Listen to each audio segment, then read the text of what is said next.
देखें इस किस्म की जब वापसी होती है, खास तौर से 3 साल के बाद वो वापस आ रहे हैं। एक तो इसको इन्हें बनाना है बहुत बड़ा शौक है, वो वापस आए तो एक बड़ी तादाद में लोग वहाँ हो। मिलियन मार्च की बात हम सुन रहे हैं। अच्छा।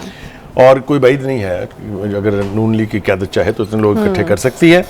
वापसी उनकी जो है वो अब तय हो गई है कि होनी है। तारीख की ये जो फॉर्मेलिटीज़ हैं, जाहिर है आपने लीडरशिप को अपनी को कॉन्फिडेंस में लेना होता है, तभी तो बातें तय होती हैं ना। मैं आपको ईमानदारी से कहूं कि ये क्रिमिनल डिले की है लीडरशिप ने पीपल्स पार्टी की, क्योंकि ये एक तवील अरसे से पार्टी की जड़ें खोखली कर रहे थे। इनके दिलों में मोहब्बत ऊद आई थी खान साहब की, which is all right, no problem. आपको अगर कोई लीडर पसंद है, आप अपनी पार्टी छोड़े जाकर उसको ज्वाइन करें, कोई नहीं रोक सकता आपको, ये आपका राइट है। लेकिन आप पार्टी के अंदर होते हुए उनकी मोहब्बत को दिल में बसा के अगर पार्टी की तबाही कर रहे हैं तो इसकी आपको इजाजत नहीं दी जानी चाहिए। मियां नवाज शरीफ की वतन वापसी एक बड़ा सवाल जो कि बार बार जो है वो पूछा जा रहा है। मुस्लिम लीग नून के कारकुनान के जानिब से रहनुमा शायद इसका जवाब देते देते थक गए हैं, लेकिन प्रैक्टिकली अब हम देख रहे हैं कि इस हवाले से पेशरफ जो है वो हो रही है, क्योंकि मशवरे होना शुरू हो गए हैं कि कहाँ लैंड करना है, किस तारीख को आना चाहिए, कितने लोग इस्तकबाल के लिए जो है वो होने चाहिए। फुकाई साहब, आप तो एक तारीख दे चुके हैं, लेकिन यहाँ पर अभी मुशावरत का सिलसिला जारी है। मुझे लगता है कि तारीख वो तय हो जानी है, क्योंकि मेरा ख्याल है कि इंपॉर्टेंट। आप ठीक कह रही हैं। देखें इस किस्म की जब वापसी होती है, खास तौर से 3 साल के बाद वो वापस आ रहे हैं। एक तो इसको इन्हें बनाना है बहुत बड़ा शौक है, वो वापस आए तो एक बड़ी तादाद में लोग वहाँ हो। मिलियन मार्च की बात हम सुन रहे हैं। अच्छा। और कोई बाइद नहीं है, अगर नून लीग की क़यादत चाहे तो इतने लोग इकट्ठे कर सकती है।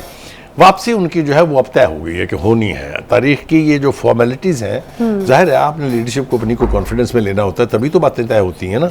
लेकिन ये खान साहब, नवाज शरीफ साहब तो अब आए के आए। अच्छा। और उनके आने से कई जगह पर परेशानी लायक है, ये मैं जिक्र करना चाहता हूँ, तफसील से नहीं, अगले किसी प्रोग्राम में करेंगे। अभी बता ना उससे पीपल्स पार्टी की लीडरशिप खुश है, ना उससे खान साहब खुश है, ना उससे हमारी अदलिया खुश है।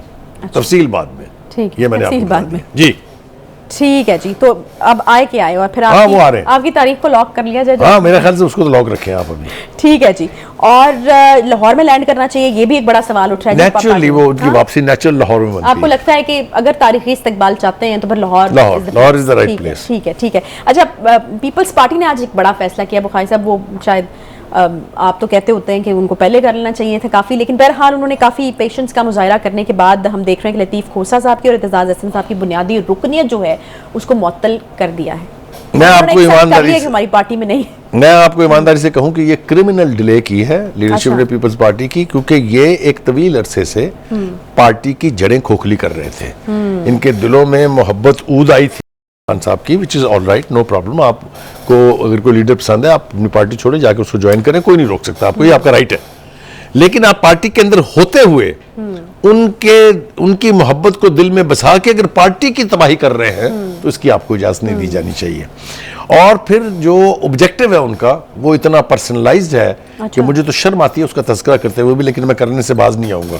पहली बात तो यह है कि खोसा साहब ने पहले तो मुतालबा किया कि मुझे पीसीबी का चेयरमैन बनाए, वो नहीं बनाया उन्होंने, ज़का अशरफ का नाम आ गया। फिर उन्होंने कहा जी मेरे बेटे को टिकट दें आप।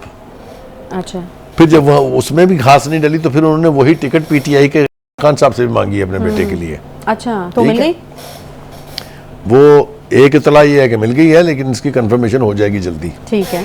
दूसरी तरफ जनाब एतजाज़ अहसन साहब, मेरे ख्याल से उनसे बड़ा एहसान फरामोश मैंने पार्टी की लीडरशिप का और कोई नहीं देखा। There is no parallel. मैं जिम्मेदारी से ये बात कह रहा हूँ इसलिए कि उन्होंने ये हरकत एक दफ़ा बहुत पहले भी की थी। भुट्टो साहब जिंदा थे, उनके दौर में भी उन्होंने पीपल्स पार्टी छोड़ी थी और जाके असर खान की तरीके इस्तकलाल में शामिल हो गए थे। सो वफा उनकी सरिश्त में है ही नहीं। ठीक है, इनकलाबी रही हैं शुरू से वो, इसलिए वो इस ऐसे खौफनाक बयानात उन्होंने पार्टी और पार्टी की लीडरशिप के बारे में दिए हैं कि कैसे बर्दाश्त किया जरदारी साहब ने या बिलावल भुट्टो साहब ने, मेरी समझ से बाहर है। मेरे ख्याल से वो टॉलरेंस की अल्टीमेट मंजिल है। अच्छा। जिसका मुजाहरा उन्होंने किया है। हाँ। बिलाखिर उन्होंने उनकी मेंबरशिप दोनों की जो है मुअत्तल कर दी है। अब रह गया उनका CEC से निकाला जाना, वो भी मेरे ख्याल से आज नहीं तो कल निकल जाएंगे। वो मनसूखी की दरखास्त तो सिफारिश कर दी गई है। जी हाँ, वो इनिशिएट कर दिया गया है, लेकिन चूंकि उसकी एक फॉर्मेलिटी है, उसका एक तरीकाकार है, वो उसी के तहत होगी। लेकिन ये पीपल्स पार्टी के दरवाजे अब इन दोनों के ऊपर बंद है। सही है।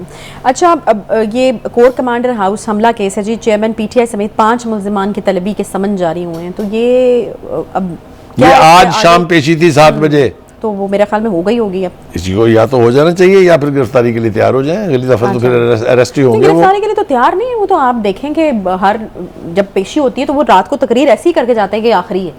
नहीं, वो तकरीर आखिरी करते हैं, लेकिन वो जब लास्ट टाइम कोर्ट में गए थे, इस्लामाबाद तशरीफ ले गए थे ना, वहाँ वो बैठे हुए थे सेक्रेटरी असेंबली के अपने कोर्ट के दफ्तर में। वहाँ दो बंदे आए कोई अपने काम से कुछ और काम कराने के लिए, तो ये बाथरूम में गए हुए थे, तो वहाँ से निकले नहीं है ये।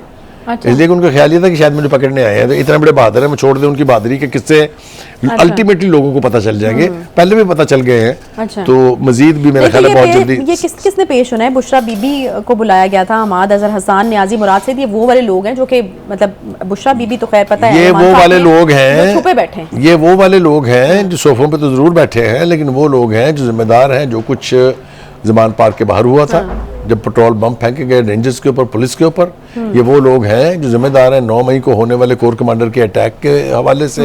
ये वो लोग हैं जो जिम्मेदार हैं अस्करी टावर को जलाए जाने के।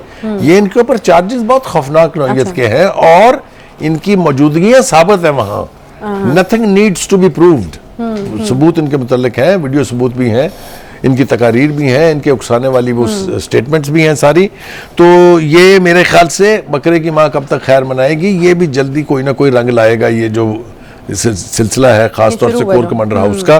तो इसके लिए भी बहुत ज्यादा इंतजार करने की जरूरत नहीं है। मेरे ख्याल में इसमें तो फिर कोई रियायत जो है वो तो बारहा कहा गया है कि इस मामले में जो है वो कोई रियायत जो है वो नहीं मिलेगी। फैसल वाडा साहब एक बार फिर से मैदान में आया और मेरे ख्याल में मैं हमेशा कहती होती हूँ कि वाडा साहब आजकल जो बात करते हैं ना, मेरे ख्याल में ज़रा उसको गौर से सुनना चाहिए, उसके पीछे होती है बड़ी प्रेडिक्शंस वो पहले कर चुके हैं और सही साबित भी हुए हैं। अब वो जी एक तो ये कह रहे हैं कि आर्मी चीफ की तकर्री के नोटिफिकेशन पर पहले दस्तखत किए थे आरिफ अलवी साहब ने, फिर चेयरमैन से मशवरा किया था, ये एक वो खबर दे रहे हैं। और फिर वो कह रहे हैं कि वो ये प्रेडिक्ट कर रहे हैं कि आने वाले इलेक्शन में आज़ाद लोग जो हैं वो ज़्यादा बड़ी तादाद में कामयाब। देखिए, पहली बात तो ये है कि फैसल वाडा को आप नॉन सीरियसली नहीं ले सकते, क्योंकि जब तक वो पार्टी के अंदर रहे थे वो बहुत क्लोज लोगों में से शुमार होते थे। इमरान खान साहब के कॉमरेड्स इन आर्म्स में उनका शुमार होता था। उन्होंने काफ़ी एक्सपोज किया है पार्टी को भी, पार्टी की लीडरशिप को भी। बहुत सारे टीवी इंटरव्यूज उसके हवाले हैं और मेरे ख्याल से वो चीज़ें लोगं को फैसल वाडा के ज़रिए पता चली हैं जो पहले नहीं पता थी खान साहब के बारे में या खान साहब की पार्टी के बारे में। ठीक है जी। दूसरी बात यह है कि एक और बात जो उन्होंने बड़े वसूख से कही है वो ये है कि एक तो ये वो उन्हीं लोगों का साथ देंगे जिनको वो आज़ाद करार दे रहे हैं। इसका मतलब ये है कि वो किसी पार्टी में नहीं जा रहे हैं। ये आज़ाद जो हैं ये किसकी बी टीम बनेगी इसके हवाले से अभी कुछ कहना जो है वो कबल इस वक्त होगा, लेकिन बहरहाल उनका ये जो आर्गूमेंट है कि एक बड़ी तादाद में इंडिपेंडेंट्स जीतेंगे और फिर वो जिस भी पार्टी के साथ बैठेंगे वही हुकूमत बनाएगी, इंडिया ये है वो जो दे रहे हैं।